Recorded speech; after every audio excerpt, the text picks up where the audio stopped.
الحمد لله نحمده ونستعينه ونستغفره ونؤمن به ونتوكل عليه ونعوذ بالله من شرور أنفسنا ومن سيئات أعمالنا من يهده الله فلا مضل له ومن يضلله فلا هادي له ونشهد أن لا إله إلا الله وحده لا شريك له ونشهد أن سيدنا وشفيعنا وحبيبنا ومولانا محمدا عبده ورسوله أما بعد فقد قال الله تبارك وتعالى في القرآن المجيد أعوذ بالله من الشيطان الرجيم بسم الله الرحمن الرحيم وما أرسلناك إلا رحمة للعالمين وقال الله تبارك وتعالى وما ينطق عن الهوى إن هو إلا وحي يوحى علمه شديد القوى ذو مرة فاستوى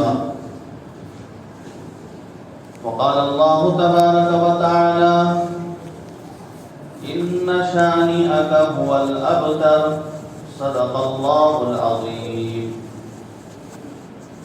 قال النبي صلى الله عليه وسلم أنا سيد ولد آدم ولا فخر وقال عليه الصلاة والسلام أوتيت خمسا لم يؤت أحد من قبل أوتيت جوامع الكلم ونصرت بالرعب مسيرة شهر وأحلت لي الغنائم وأعطيت الشفاعة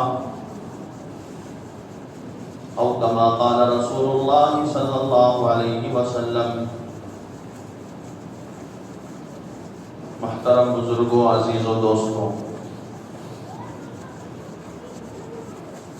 حضرت حسان رضی اللہ تعالیٰ عنہ حضرت رسول پاک صلی اللہ علیہ وسلم کی فضیلت میں، آپ کی محبت میں عربی میں یہ اشعار پڑھتے ہیں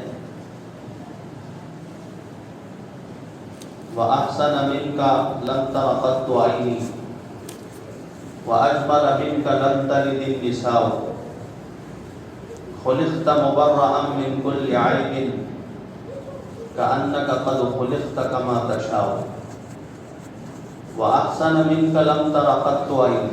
حضرت حسان رضی اللہ تعالیٰ عنہ صحابی رسول ہیں، اشعار میں رسول پاک صلی اللہ علیہ وسلم کی تعریف کرتے تھے۔ آپ سے زیادہ حسین چہرہ میری آنکھوں نے نہیں دیکھا، آپ سے زیادہ حسین چہرہ میری آنکھوں نے نہیں دیکھا۔ وَأَجْمَلَ مِنْكَ لَمْ تَلِدِ النِّسَاءُ، اور آپ سے زیادہ خوبصورت جمیل کسی عورت نے آج تک جنا نہیں۔ خُلِقْتَ مُبَرَّأً مِنْ كُلِّ عَيْبٍ، ہر عیب سے اللہ نے آپ کو پاک بنایا، پاک صاف پیدا کیا۔ کأنک قد خلقت کما تشاء، آپ کو اللہ نے ایسے بنایا جیسے آپ چاہتے تھے۔ آپ کے چہرے کو، آپ کی زندگی کو، آپ کے اخلاق کو آپ کی چاہت کے مطابق اللہ نے بنایا۔ ایک بزرگ کہتے ہیں فارسی میں، ہزار بار اگر میں اپنے منہ کو مشک و گلاب سے دھو ڈالوں، ہنوز نام تو گفتن کمال بے ادبی سے، ہزار بار بھی اگر میں مشک و عنبر سے اپنے چہرے کو یا اپنے منہ کو دھو لوں، اس کے باوجود آپ کے تعلق سے میں گفتگو کر رہا ہوں تو یہ بے ادبی ہے۔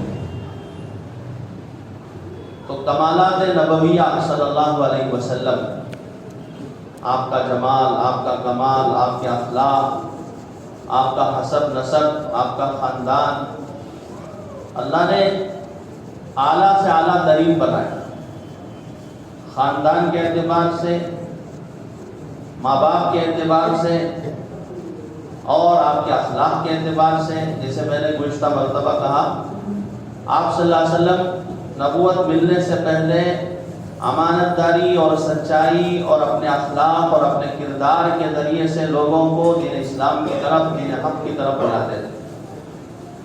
بچپنا ہو، جوانی ہو، کوئی ایسی حرکت نہیں ہوئی رسول پاک صلی اللہ علیہ وسلم سے جو عصمت نبوی کے خلاف ہو، نبی کی شان کے خلاف۔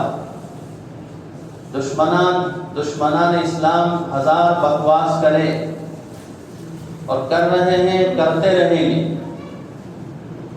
فرعون ہے تو اللہ موسیٰ کو بھیجے، قارون ہے، شداد ہے، نمرود ہے تو حضرت ابراہیم آئیں، ابو جہل، ابو لہب جیسے لوگ پیدا ہوئے تو رسول پاک صلی اللہ علیہ وسلم کو بھی اللہ نے بھیجا۔ اور سارے فتنوں کا جڑ، مہا فتنہ دجال، فتنوں کا جڑ، مہا فتنہ جس سے پیدا ہوگا، اس کے خلاف اللہ تبارک و تعالی حضرت عیسیٰ کو بھیجے۔ جیسے رسول پاک صلی اللہ علیہ وسلم تمام انبیاء میں سردار ہیں، سرتاج ہیں۔ آپ نے فرمایا انا سید ولد آدم، میں تمام بنو آدم کا سردار ہوں، تمام انسانوں کے سردار حضرت آدم علیہ السلام، تمام بنو آدم کے سردار حضرت رسول پاک صلی اللہ علیہ وسلم۔ تو تمام انبیاء کے سردار سچوں کے سچے حضرت رسول پاک صلی اللہ علیہ وسلم ہے۔ اسی طرح تمام جھوٹوں کا جھوٹا دجال ہے، اور وہ آئے گا قیامت کے قریب۔ اور حضور نے یہ بھی فرمایا کہ چھوٹے چھوٹے دجال، کذاب دنیا میں آتے رہے۔ ایک مرتبہ رسول پاک صلی اللہ علیہ وسلم نے فرمایا کہ انا خاتم النبیین لا نبی بعدی، میں آخری نبی ہوں، میرے بعد کوئی نبی نہیں آئے۔ صحابہ پریشان ہو گئے، اب وحی کا سلسلہ ختم ہو جائے گا، نبیوں کی آمد ہوتی رہے گی تو برکتیں ہوں گی دنیا میں،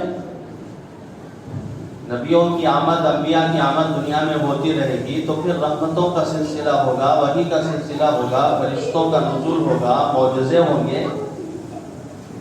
اب آپ نے فرمایا کہ میں آخری نبی ہوں، میرے بعد قیامت تک نبی نہیں آئے گا، تو صحابہ کو حیرت ہوئی، اب کیا ہوگا، ہمارا حال کیا ہوگا، ہم تو فتنے میں رہیں گے۔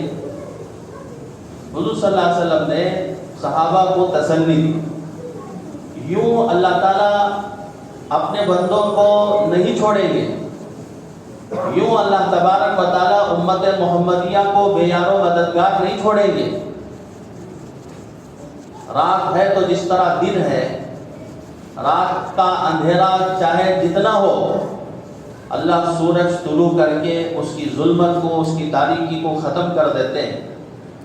اسی طرح رسول پاک صلی اللہ علیہ وسلم کے بعد انبیاء تو نہیں آئیں گے، لیکن اللہ تبارک و تعالیٰ اس امت کی اصلاح کے لیے، اس امت کی فلاح کے لیے، اس امت کی بہبودی کے لیے طائفہ منصورہ، نیک لوگوں کی ایک جماعت جو دنیا بھر میں پھیلی ہوئی ہوگی، جو اہل حق ہوگی، جن کا تعلق انبیاء سے، صلحاء سے، فقہاء سے، قرآن اور حدیث کے مطابق ان کی زندگی ہوگی، وہ طائفہ منصورہ قیامت تک رہے گی، انہیں کوئی نقصان پہنچانے والا نقصان نہیں پہنچا سکتا، اگرچہ کہ دنیاوی اعتبار سے انہیں نقصان پہنچا دے، دنیاوی اعتبار سے ان کا نقصان ہو جائے، دینی اعتبار سے ان کا کوئی نقصان نہیں پہنچا سکتا۔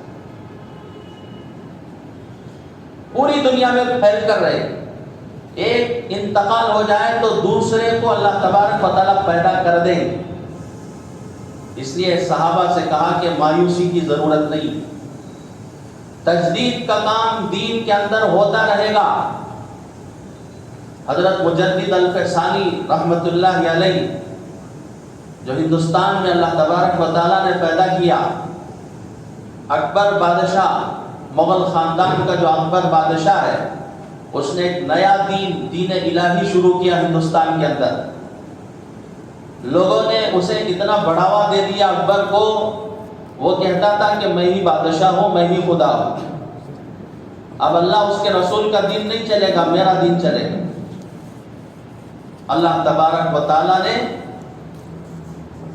حضرت مجدد الف ثانی کو کھڑا کیا، جو حق بولنے والے، حق سمجھانے والے، بے خوف و خطر بادشاہ کو للکارا.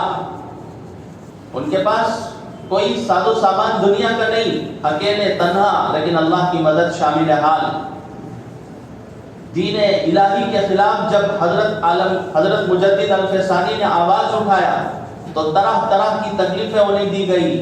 گوالیار کے جیب کے اندر انہیں بند کر دیا گیا، مصیبتیں ڈھا دی گئی. صعوبتوں کو حضرت نے برداشت کیا، لیکن اپنے مسلک سے اور اپنے مقصد سے وہ ہٹے نہیں.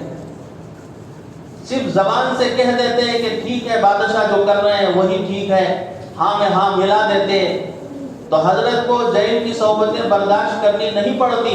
لیکن حضرت نے اسے گوارا نہیں کیا. جان چلی جائے ایمان کا ہم سودا نہیں کر سکتے. گزشتہ مرتبہ میں نے کہا تھا حضرت ٹیپو سلطان رحمۃ اللہ علیہ کے تعلق سے، انگریز کا حملہ ہو گیا، انگریز اندر آ گیا. حضرت سے کہا گیا کہ حضرت چلو بھاگ نکلیں گے، یا کہ انگریز کی حکومت تسلیم کر لیں گے. لیکن حضرت نے کہا، ایک تاریخی جملہ حضرت نے اس موقع پر فرمایا، گیدڑ کی 100 سالہ زندگی سے شیر کی ایک دن کی زندگی بہتر. ایک دن رہو جیو لیکن شیر کی طرح رہو. فالموت خیر للفتى من عيشه عيش البهيمة تختاده برد الصغار الى العظيمة والهضيمة. شاعر کہتا ہے نوجوان کے لیے موت بہتر ہے اس زندگی سے جو زندگی چوپایوں والی زندگی ہو.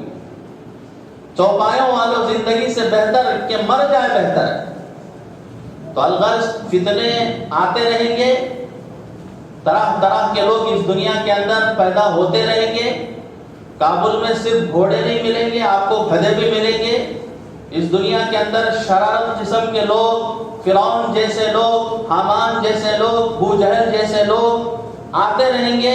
اور ان فتنوں کو ختم کرنے کے لیے اللہ تبارک و تعالیٰ بھی اپنے نیک بندوں کو دنیا میں پیدا کرتے رہے. رسول پاک صلی اللہ علیہ وسلم نے ایک مرتبہ خواب میں دیکھا. ترمذی شریف جلد ثانی کی روایت ہے، ابواب الرؤیا میں یہ روایت حضرت امام ترمذی رحمۃ اللہ علیہ نے نقل کی. ایک مرتبہ خواب دیکھا حضور صلی اللہ علیہ وسلم نے. خواب دیکھا کہ آپ کے دونوں ہاتھوں میں سونے کے کنگن ہیں. سونا چاندی تو مردوں کے لیے حرام ہے،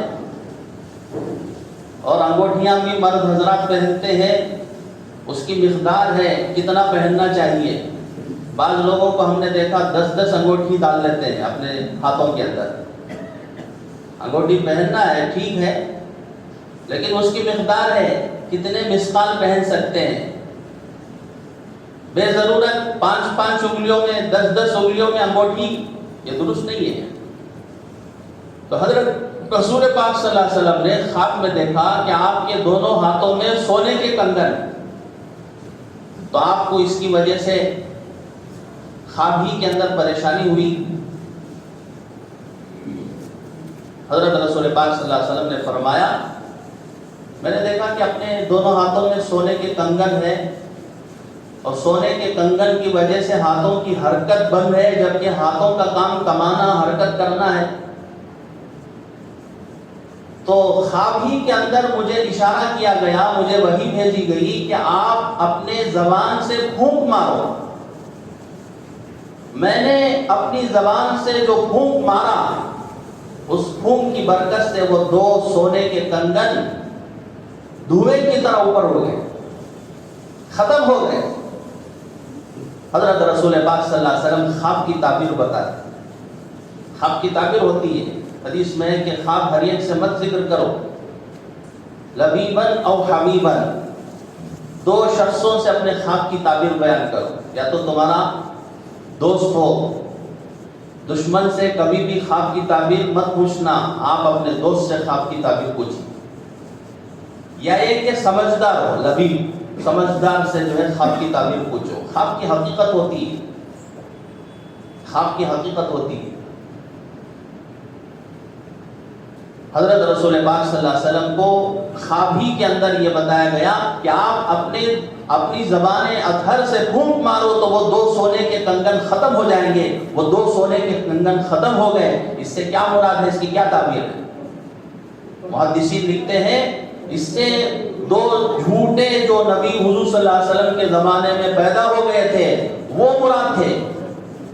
ایک کا نام مسلمہ تھا، اسے حضور صلی اللہ علیہ وسلم نے بدل کر مسیلمہ رکھ دیا، اس کی تصغیر بنا دی، اس کی حقارت اور اس کی ذلت اور اس کی خساست کو بتانے کے لیے تو مسلمہ نہیں ہے بلکہ مسیلمہ ہے، مسیلمہ بن کذاب، اس کے نام کے ساتھ ہی کذاب رکھ دیا گیا۔ اس نے نبی ہونے کا دعویٰ کیا، اس کے ساتھ ایک قبیلہ آیا تھا رسول پاک صلی اللہ علیہ وسلم کی خدمت میں، لیکن یہ پیچھے رہ گیا، حضور کی خدمت میں نہیں آیا، مسلمان نہیں ہوا، اور جا کر اس نے حضور صلی اللہ علیہ وسلم کو خط لکھا، دیکھو اللہ نے تمہیں بھی نبی بنایا ہے، مجھے بھی نبی بنایا ہے، اور قریش کی جتنی بھی سرزمین ہے آدھا تم لے لو آدھا ہم لے لیں، یعنی پیسہ بٹورنے کے لیے، مال حاصل کرنے کے لیے اس نے اپنے آپ کو نبی ہونے کا دعویٰ کیا۔ اللہ کے نبی نے جواب دیا من محمد رسول اللہ صلی اللہ علیہ وسلم الی مسیلمہ الکذاب، یہ خط ہے حضور کی جانب سے محمد رسول اللہ کی جانب سے مسیلمہ جو جھوٹا ہے اس کی جانب۔ اور اللہ کے نبی نے صرف ایک آیت لکھی، ان الارض للہ یورثها من یشاء من عبادہ والعاقبۃ للمتقین، یہ زمین نہ تیری ہے نہ میری ہے، زمین تو اللہ کی ہے، اور جس کو چاہتے ہیں اللہ تعالیٰ زمین کا مالک بناتے ہیں، اور انجام متقیوں کا ہوتا ہے، اور تو سوچ لے تیرا انجام کیا ہونے والا۔ چنانچہ مسیلمہ نے نبوت کا دعویٰ کیا، اور مسیلمہ کو ختم کرنے کے لیے، اسے ختم کرنے کے لیے اللہ تبارک و تعالیٰ نے حضرت حمزہ کے قاتل وحشی، ان کو اللہ نے ایمان دیا، اسلام دیا، ہدایت دی، اور وہ آئے دین اسلام میں، اور آ کر اللہ تبارک و تعالیٰ نے مسیلمہ کذاب کا خاتمہ، مسیلمہ کذاب کا فتنہ، وحشی جیسے معمولی قسم کے ایک صحابی جو غلام تھے کسی کے، اور اتنا بڑا ان کا جرم تھا اسلام لانے سے پہلے، حضور کے چچا کو انہوں نے قتل کیا، سسکیاں مار کر رونے لگے حضور صلی اللہ علیہ وسلم اپنے چچا کے انتقال پر، شہادت پر، مسئلہ کیا گیا تھا حضور صلی اللہ علیہ وسلم کے چچا کا، کان ہاتھ پیر الگ الگ کر دیے گئے، اور آپ نے انتقام بھی لینے کا ارادہ کر لیا تھا، جس نے بھی میرے چچا کے ساتھ یہ برتاؤ کیا ہے اس کے ساتھ 70 مرتبہ اسی طرح کی حرکت کی جائے گی، اور اللہ کی طرف سے حکم ہوا کہ آپ اس طرح نہیں کر سکتے، آپ معاف کر دیجیے، آپ کے لیے بھلائی ہوگی۔ حضرت رسول پاک صلی اللہ علیہ وسلم نے وحشی کو معاف کر دیا جب وہ ایمان لائے،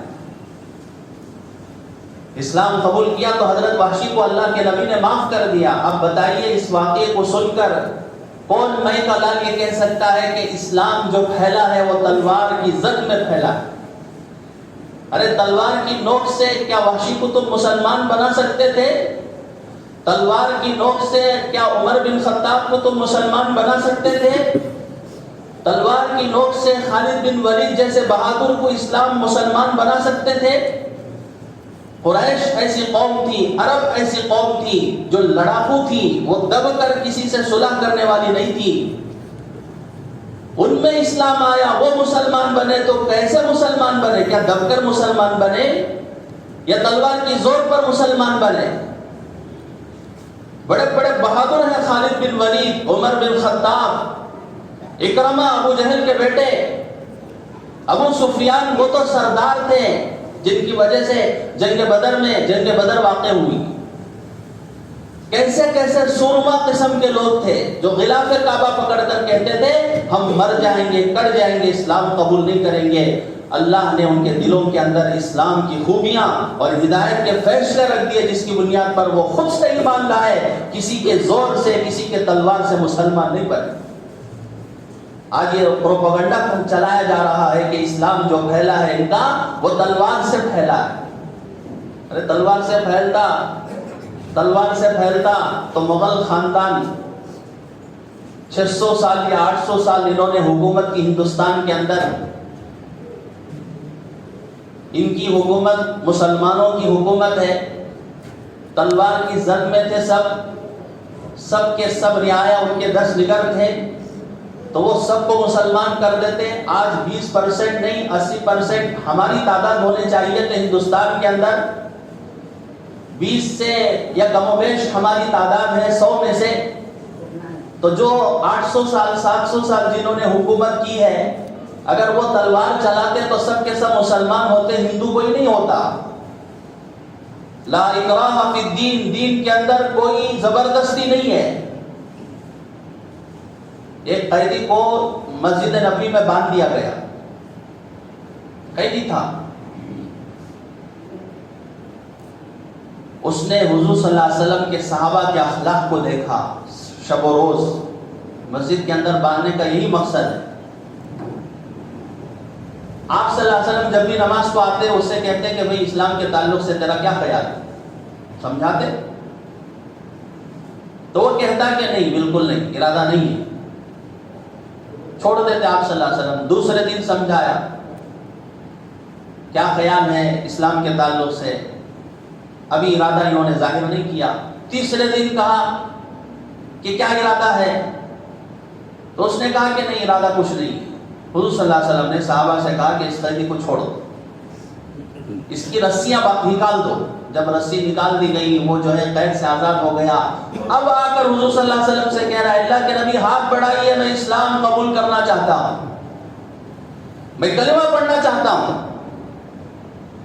حضور صلی اللہ علیہ وسلم نے پوچھا, صحابہ نے پوچھا ارے بھائی 3 دن سے حضور صلی اللہ علیہ وسلم تجھے بار بار پوچھ رہے ہیں لیکن تو نے جو ہے اسلام قبول نہیں کیا, اور جب آزاد کر دیا گیا تو اب تو مسلمان ہو رہا ہے. تو اس شخص نے جو جواب دیا وہ مجھے کہنا ہے. اس شخص نے کہا میرے ہاتھ پیر بندھے ہوئے تھے اور میں صبح و شام تمہارے اخلاق کو, مسلمانوں کی کردار کو, ان کی رحم دلی کو, ان کے نیک جذبوں کو سوکھا خود کھاتے تھے, اچھا قیدیوں کو کھلاتے تھے. یہ منظر میں نے دیکھا, میں اخلاق سے متاثر تھا, میرے دل کے اندر اسلام گھر کر چکا تھا. لیکن جب میں قید ہونے کی حالت میں بیڑیوں سے یا رسیوں سے میرے ہاتھ پیر بندھے ہوئے تھے, اس حال میں اگر میں اسلام قبول کرتا تو لوگ یہ تانا دیتے زندگی بھر, دیکھو قید سے رہا ہونے کے لیے مسلمان بن گئے ہیں. اس لیے میں نے ہر بار میں نے ایوا کر دیا, انکار کر دیا. اور جب مجھے قید سے رسول اللہ نے آزاد کر دیا, اب پوچھا گیا تو میں نے فوراً کہا کہ لائیے حضور صلی اللہ علیہ وسلم آپ اپنا ہاتھ, میں کلمہ پڑھنا چاہتا ہوں.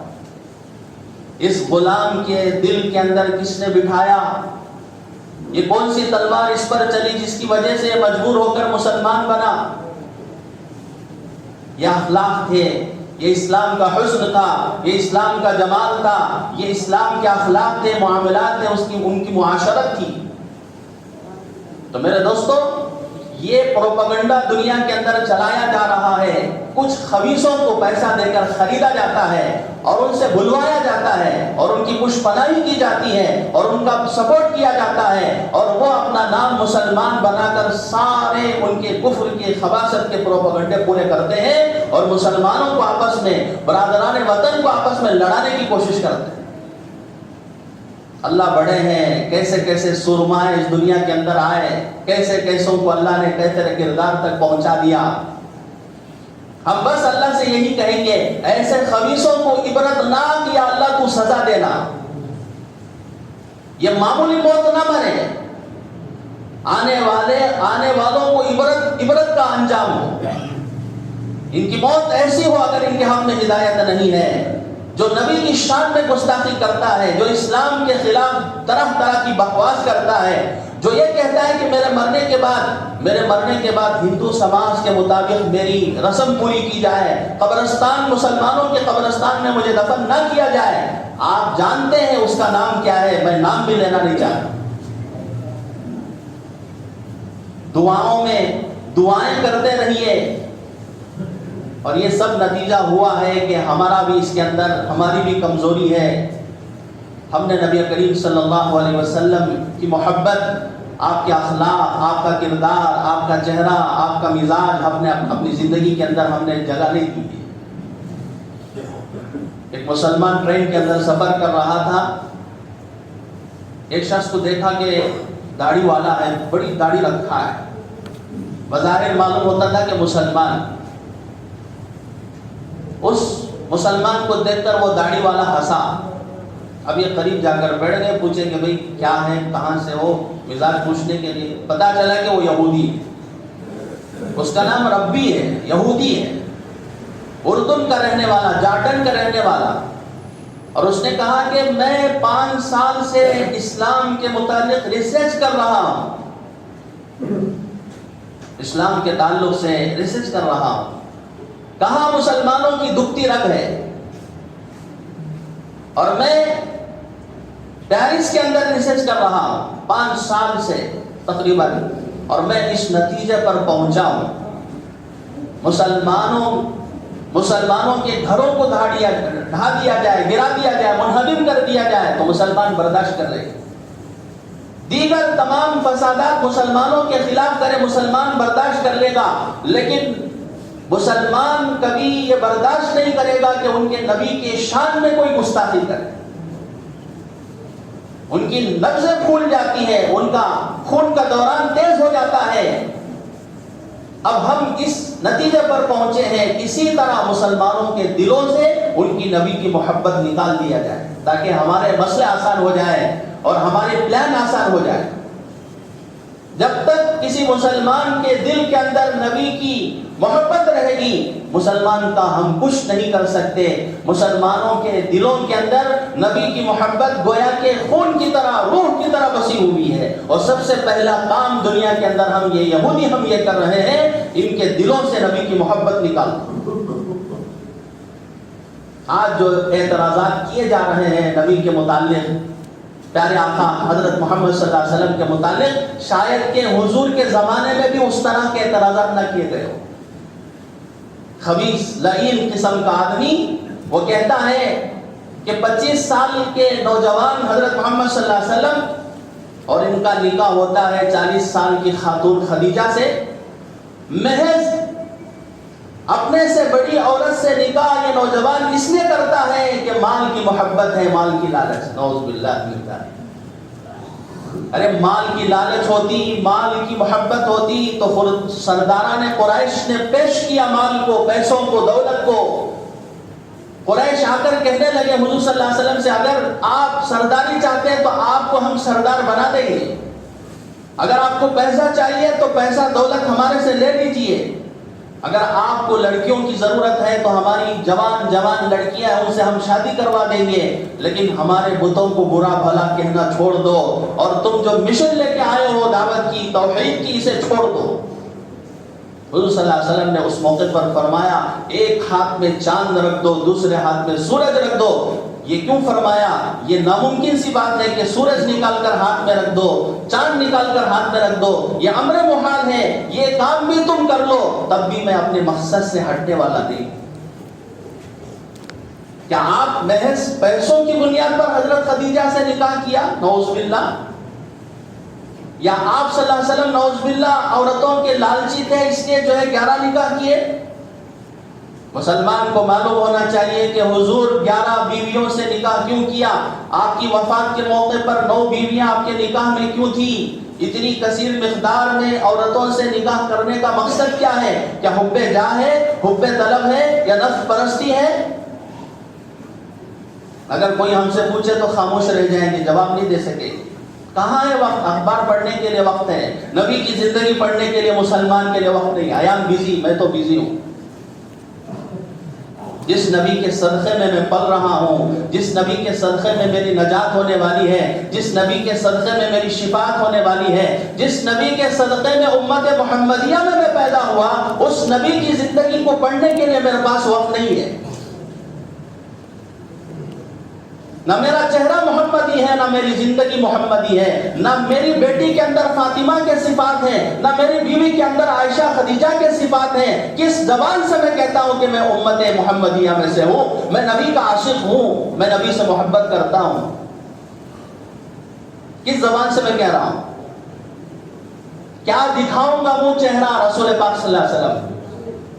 قبر کے اندر سارے پردے ہٹا کر 3 سوالات کیے جائیں گے اسلام کے تعلق سے, حضور صلی اللہ علیہ وسلم کے تعلق سے. حضور صلی اللہ علیہ وسلم کا چہرہ دکھایا جائے گا. یہاں سے لے کر مدینہ منورہ تک جتنے بھی فاصلے ہیں سب ہٹا کر حضور کا چہرہ لا کر دکھائیں گے اس مردے سے. بتا اس شخصیت کے متعلق تو کیا کہتا ہے؟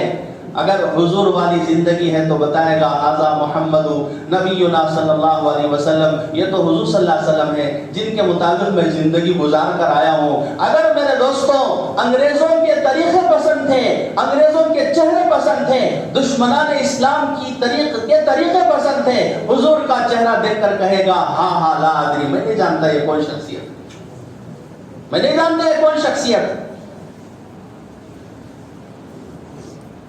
جہاں دشمنان اسلام ابھر رہے ہیں, ان کو طاقت مل رہی ہے کہنے کی, وہیں پر ہمارا بھی قصور ہے کہ ہم نے حضور کی زندگی کو اپنایا نہیں ہے جو ہمارے لیے روح ہے. لا یؤمن احدکم حتی اکون احب الیہ من والدہ وولدہ والناس اجمعین. تم میں کہ کامل ایمان والا اس وقت تک نہیں ہو سکتا جس کی محبت, میری محبت اس کے دل کے اندر اپنی اولاد سے زیادہ, اپنے رشتہ داروں سے زیادہ, اس کی اپنی جان سے بھی زیادہ محبوب نہ ہو, تب تک میرے دوستوں فرمایا کہ ایمان کامل اس مومن کا ہو ہی نہیں سکتا. حضور کی محبت تو روح ہے. حضور کی زندگی پڑھے, دشمنان اسلام جو اعتراض کر رہے ہیں اس کے جوابات دیکھے ہم, علماء نے کیا لکھے جوابات. حضور صلی اللہ علیہ وسلم نے جو 11 عورتوں سے جو نکاح کیا, میں نے گزشتہ مرتبہ کہا تھا حضور صلی اللہ علیہ وسلم کو 4000 نوجوانوں کی طاقت اللہ نے دے رکھا تھا. 40 جنتیوں کی طاقت حضور کو, اور ایک جنتی کی طاقت دنیا کے 100 مردوں کی برابر ہے. ایک جنتی کی طاقت دنیا کے 100 مردوں کے برابر ہے. تو 40 مردوں کی طاقت حضور صلی اللہ علیہ وسلم کو دیا گیا, تو 4000 مردوں کی طاقت حضور کو اللہ نے دیا, اور انہوں نے 11 بیویوں پر اکتفا کیا ہے. تو یہ کمال ہے, یہ کمال ہے میرے دوستو, یہ کمال ہے حضور صلی اللہ علیہ وسلم, یہ صبر ہے حضور صلی اللہ علیہ وسلم, یہ قناعت ہے حضور صلی اللہ علیہ وسلم. ایک تو ایک جواب ہے, اور علماء نے کئی طریقے کے جواب دیے ہیں. رسول پاک صلی اللہ علیہ وسلم مردوں کے بھی نبی ہیں, عورتوں کے بھی نبی ہیں, جنات کے بھی نبی, جنات کے بھی نبی. جنات بھی حضور صلی اللہ علیہ وسلم کے ہاتھ پر ایمان لائے, اور حضور صلی اللہ علیہ وسلم مردوں کو جہاں احکامات دیے ہیں وہیں پر عورتوں کے متعلق, عورتوں کے جو احکامات ہیں ان احکامات کو عورتوں کے توسط سے تمام امت مسلمہ, تمام ہماری ماؤں بہنوں تک احکامات پہنچانے کے لیے عورتوں کا سہارا بننا ضروری ہے. اور عورتوں کا سہارا بننے میں, عورتوں کے واسطے بننے میں بیوی سے زیادہ کوئی اچھا واسطہ نہیں ہوگا. اس لیے مختلف قسم کی عورتوں سے حضور نے نکاح کیا. 25 سال کی عمر میں, جوانی کی حالت میں ایک بوڑھی خاتون حضرت خدیجہ سے نکاح کیا. حضور نے پیشکش نہیں کی, بلکہ حضرت خدیجہ نے حضور کے اخلاق کو دیکھ کر پیشکش کی. حضرت خدیجہ 25 سال تک تقریباً حضور کے نکاح میں رہے, اور جتنی بھی اولاد ہوئی ہے حضرت ابراہیم رضی اللہ تعالیٰ عنہ کے علاوہ, حضرت ابراہیم بچپن میں جن کا انتقال ہو گیا, ماریا قبطیہ جو باندی تھی ان سے چل کر جو ہے حضرت ابراہیم پیدا ہوئے. بقیہ حضرت فاطمہ ہو یا حضرت زینب ہو یا حضرت ام کلثوم ہو, طاہر مطہر ہو, عبداللہ ہو, مختلف جو اولاد ہوئی حضور صلی اللہ علیہ وسلم کی, نرینہ اولاد ہو یا لڑکیاں ہو, وہ سب کے سب حضرت خدیجہ سے ہوئی. اور حضرت خدیجہ کو حضور صلی اللہ علیہ وسلم بہت یاد کرتے تھے انتقال کے بعد بھی. ایک مرتبہ حضرت عائشہ نے کہا, ہم جوان عورتیں ہیں, اس بوڑھی کو ہم بار بار یاد کرتے, بار بار تذکرہ وہ کرتے ہیں, سوگنوں میں آپس میں ہوتا ہے, سوگنوں میں آپس میں اس طرح ٹکراؤ ہوتا ہے. حضرت عائشہ خود کہتی ہیں کہ ٹکراؤ اس وقت ہوگا جبکہ خدیجہ زندہ ہوتی. 2 سوگنوں میں آپس میں اس طرح کی حرکتیں کب ہوتی ہیں؟ جبکہ دونوں زندہ ہو. لیکن یہاں حضرت خدیجہ انتقال کر گئی، پھر بھی حضرت عائشہ کہتی ہے ہمیں دل کے اندر تھوڑا سا جلن ہوتا. اس طرح حضرت خدیجہ کو حضور صلی اللہ علیہ وسلم کیوں یاد کر رہے ہیں؟ حضور صلی اللہ علیہ وسلم نے کہا خدیجہ اس وقت میرا ساتھ دی جب میں اکیلا تھا، ساری دنیا میری دشمن تھی، خدیجہ میرا ساتھ دینے والی، مجھے تسلی دینے والی. اس لیے خدیجہ سے محبت ہے، خدیجہ کی سہیلیوں سے بھی محبت ہے. گھر میں کچھ کھانا بنتا تو خدیجہ کی سہیلیوں کو بھی حضور صلی اللہ علیہ وسلم روانہ کر. اور حضرت عائشہ کا نکاح ہوا کم عمری میں، اور یہ خود سے حضور صلی اللہ علیہ وسلم نے نکاح نہیں کیا، یہ بھی اللہ کے حکم سے ہوا ہے. وَمَا يَنطِقُ عَنِ الْهَوَىٰ إِنْ هُوَ إِلَّا وَحْيٌ يُوحَىٰ. یہ اپنی خواہشات پر کے بل بوتے پر نہیں چلتے، یہ جو بھی گفتگو کرتے ہیں، یہ جو بھی عمل کرتے ہیں، یہ اللہ کے کہنے پر کرتے ہیں. رسول پاک صلی اللہ علیہ وسلم کے متعلق فرمایا. حضرت جبرائیل آئے اور آ کر ریشم کے کپڑے میں حضرت عائشہ کی تصویر دکھایا اور کہا کہ یہ تمہاری بیوی ہونے والی. اب اس کی وجہ سے یہ نہیں سمجھ لینا کہ فوٹو درست ہے، حضرت عائشہ کی فوٹو جبرائیل دکھائے حضور صلی اللہ علیہ وسلم کو اس لیے ہم بھی فوٹو رکھا کریں گے. نہیں، وہ فوٹو جو ہے آسمانوں میں لی گئی تھی، ملائے اعلیٰ میں لی گئی تھی. آپ بھی وہاں جا کر پکڑ کر آئیے، آپ کے لیے درست ہوگا. اس عالم کی فوٹو نہیں تھی، یہاں پر فوٹو درست نہیں ہے. آپ صلی اللہ علیہ وسلم کو دکھایا گیا یہ آپ کی بیوی ہونے والی ہے. حضرت عائشہ سے جو نکاح ہوا خود سے نہیں ہوا، اللہ کے حکم سے ہوا ہے.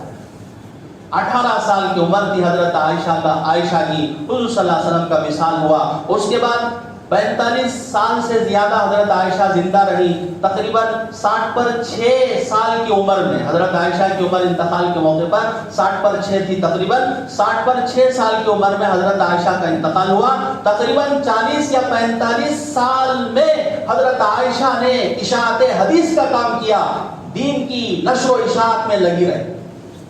جو کچھ حضور صلی اللہ علیہ وسلم سے لیا گھر کے اندر، عورتوں کے مسائل، عورتوں کے احکامات، وہ سب کے سب احکامات حضرت عائشہ امت تک پہنچانے لگی. اسی لیے علماء میں اختلاف ہے، خدیجہ افضل ہے یا عائشہ افضل ہے.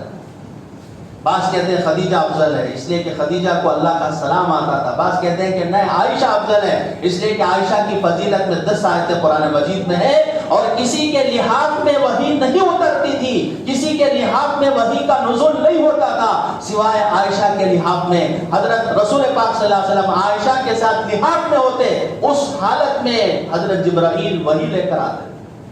یہ فضیلت صرف حضرت عائشہ کے.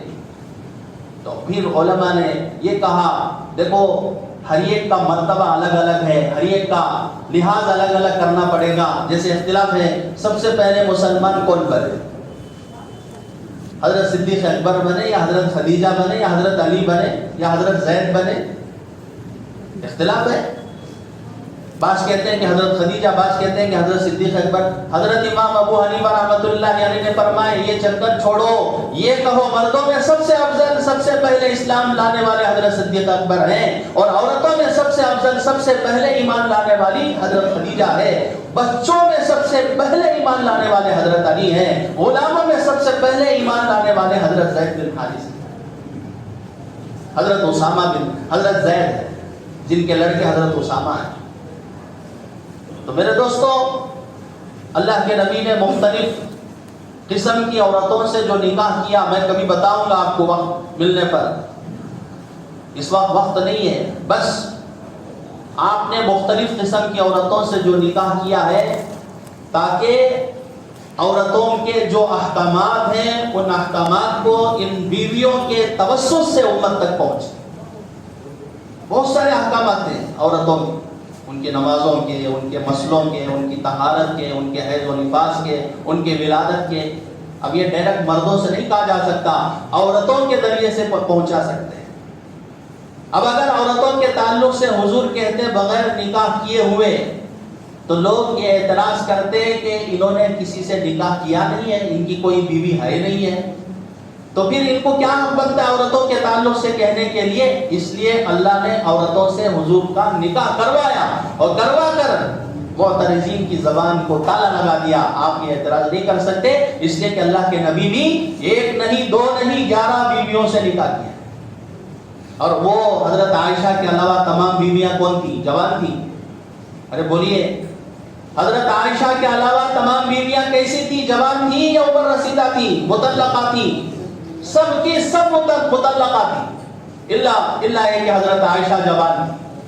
حضرت خدیجہ لے لو، حضرت سودا لے لو، حضرت عائشہ کو نکال کر حضرت سودا ہے، حضرت ام سلمہ ہے، حضرت صفیہ ہے، حضرت ام سلمہ ہے، حضرت میمونہ ہے، حضرت ام حبیبہ ہے، حضرت جویریہ ہے۔ یہ تمام جو عورتیں ہیں سب کے سب مطلقات ہیں۔ حضور صلی اللہ علیہ وسلم نے بچوں والی عورت سے بھی نکاح کیا، ام سلمہ کے بچے تھے۔ حضرت ام سلمہ سے جب نکاح کا پیغام دیا حضور صلی اللہ علیہ وسلم، ام سلمہ کہنے لگی کہ میرے بچے ہیں اور آپ کو ستائیں گے، ہو سکے آپ کو ڈسٹرب ہو۔ تو حضور نے فرمایا کہ نہیں، مجھے کوئی ڈسٹرب نہیں ہوگا۔ آپ نے ام سلمہ کے بچوں کو سگے لڑکوں سے بھی زیادہ محبت، اور بتایا کہ ان عورتوں کے ساتھ کیا سلوک کیا جاتا ہے، جوان لڑکی کے ساتھ کیا سلوک کیا جاتا ہے، عمر رسیدہ عورت کے ساتھ کیسے رہنا چاہیے، یہ امت کو حضور صلی اللہ علیہ وسلم نے سمجھایا۔